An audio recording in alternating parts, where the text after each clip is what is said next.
The views expressed on this show do not represent those of NTV or its staff.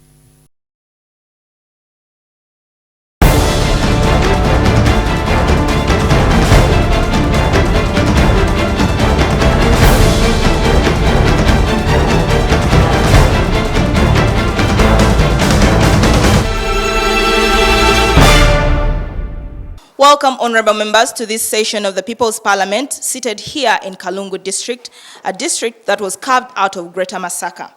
We would like to express our gratitude to Geneva for sponsoring this episode of the People's Parliament and the district leadership for making sure that this broadcast is possible. Agnes Nandutu, the Speaker of the People's Parliament, presides. Madam Speaker, the 2011 general elections were marred with a lot of irregularities, not only in the voter register, but also in the general processes. And now, Madam Speaker, the 2016 general elections are fast approaching. I therefore beg to move the question, are we ready for the 2016 general elections? Those in favor, aye. To the contrary, no? Aye. Ayes have it. Honorable members, as you are aware, the Electoral Commission has completed the first of what it calls the critical activities in its amended roadmap to the 2016 general elections, the update of the National Voters Register. The deadline for the exercise, conducted from 7th to 30th, was postponed twice to allow more people register and cross-check their names on the National Voters Register. Unlike in the past, the Electoral Commission this time majorly extracted data from the national ID registration process to create the National Voters Register. The next activity on the Commission's roadmap is to display the National Voters Register at all polling stations in the country. This is expected to run from the 2nd to 22nd June, where people will check their particulars and take out the names of the dead and the underage. Honorable members, as you are aware, the political parties have also presented their proposals to the electoral forms to Parliament, and as we speak, the Legal and Parliamentary Affairs Committee is scrutinizing the amendments. So I ask, are we ready for the 2016 elections? As the people of Kalungu and the whole country, are we ready for the 2016 general elections? I am Agnes Nandutu, presiding over this Parliament, sitting here in Kanungu. Before I get the ball rolling, may I have an expert from Geneva to give us some knowledge on whether we are ready or not ready for the 2016 general elections. Honorable Andrew, you have the podium. Honorable members seated here in Kalungu, I'm Andrew Biarohanga, working with Geneva. Madam Speaker, from the current work that Geneva has been undertaking in the different districts in this country, we've been monitoring the preparedness to 2016 general elections. Have you found out that the people of Uganda are ready, and particularly in Kalungu district? What we've found out is that the people of Uganda are saying the Electoral Commission, what it has done is putting the cart before the horse. What the people of Uganda are proposing is exactly what, Madam Speaker, you've highlighted on, and those are the need to have fundamental amendments as far as the electoral laws in this country are concerned. And as such, the people of Uganda are saying they would need to have an independent electoral commission which should organize. But according to the reforms from government, the Electoral Commission is going to be an independent electoral commission, according to the name proposed to Parliament. What has been proposed by government in the bill, it's just a change of name. And yet there are critical issues that need to be looked at when it comes to that proposal. First and foremost is the issue of how are the commissioners of the Electoral Commission constituted, and secondly, what is the term limit, and the third issue is also a reconstitution of the whole staffing within the Electoral Commission so in conclusion, itself. In conclusion, according to the survey, do you think Uganda is ready for the general election is come 2016? Madam Speaker and members seated here, I think we are not yet ready to have a free and fair elections come 2016 if the fundamental electoral reforms are not yet in place. Okay. Thank you, Honorable. You are entitled to your opinion. May I have the chairman of the district, please? Are the people of Kalungu ready for 2016 elections and Uganda in general? You man this district and you know well what happens here. To me, I would say we are ready as Kalungu district. We have registered on a national ID. We have checked the updates on the national ID, and our names have appeared. Most of the people here, they have been registered, not so?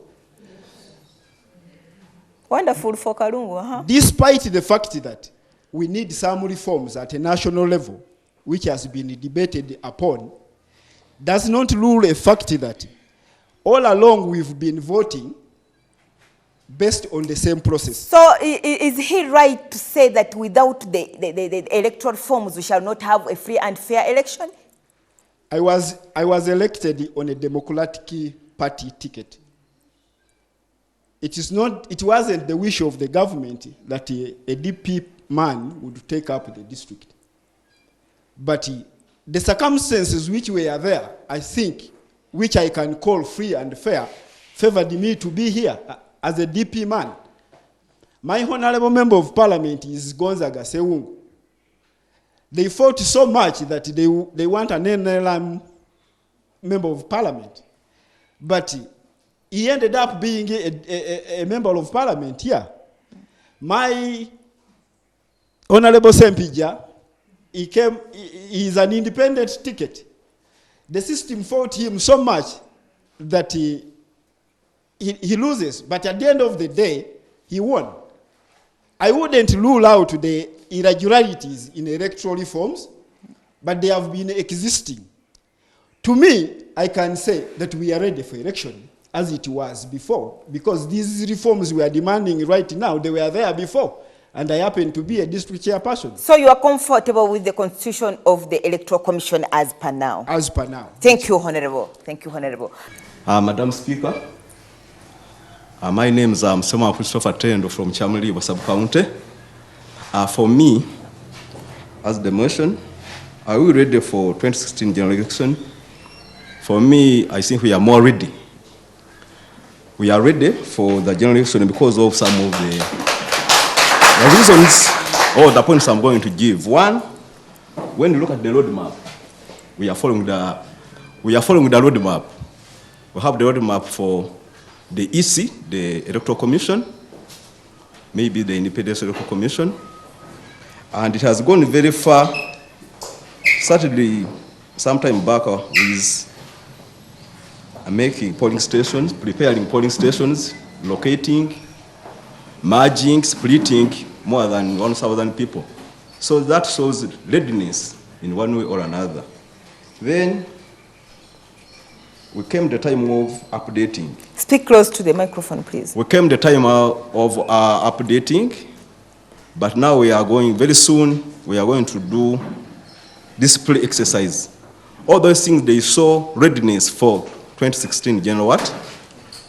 Another point is about roadmap for parties. You can also have seen roadmap for parties, even if they want to make or to choose one candidate. But also, the opposition, they are also more ready even. With those 2 points. So given the fact they are forming a coalition to have one presidential candidate, that indicates they are ready for the 2016 election. They are ready because they are making a coalition. Okay, thank you, Honorable Member. Can I have you, please? Your time is up. Thank you, Madam Speaker. I'm called Chiraga John. I'm the mayor of this council, Kalungu Town Council.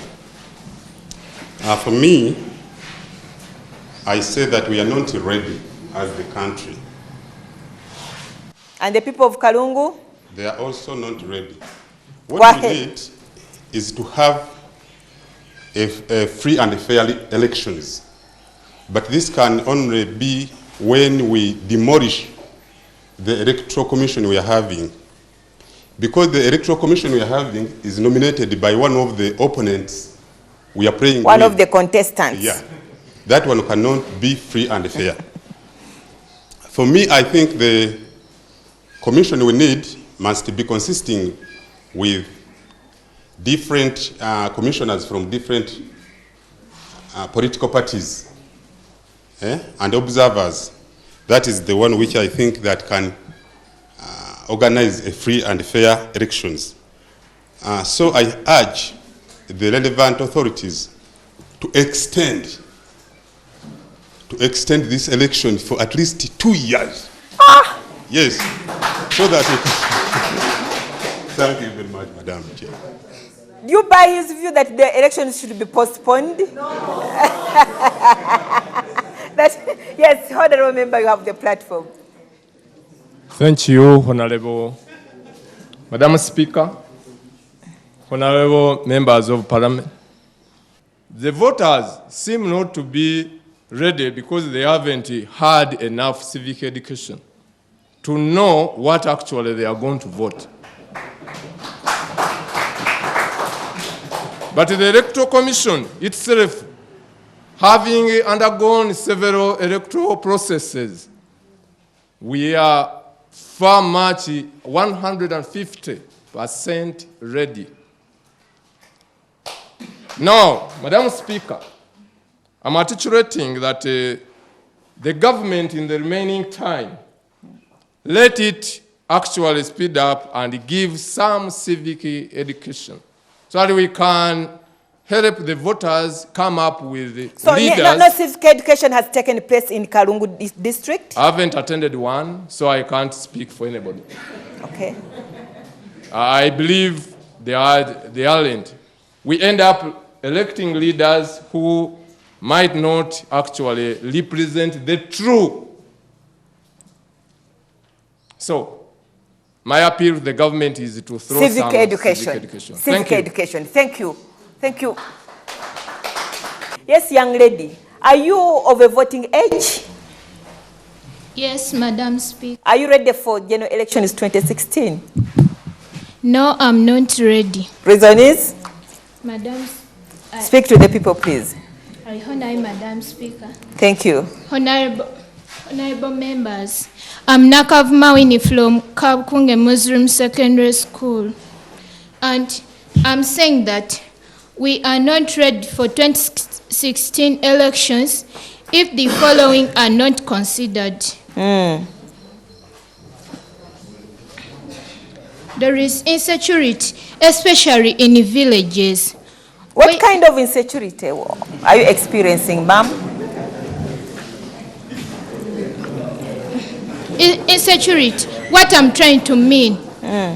Some people in the villages are killed because of supporting political opponents, and others kill themselves when their aspirants have not won the elections. So if we are not provided with the security, we shall not be ready for 2016 elections. Furthermore,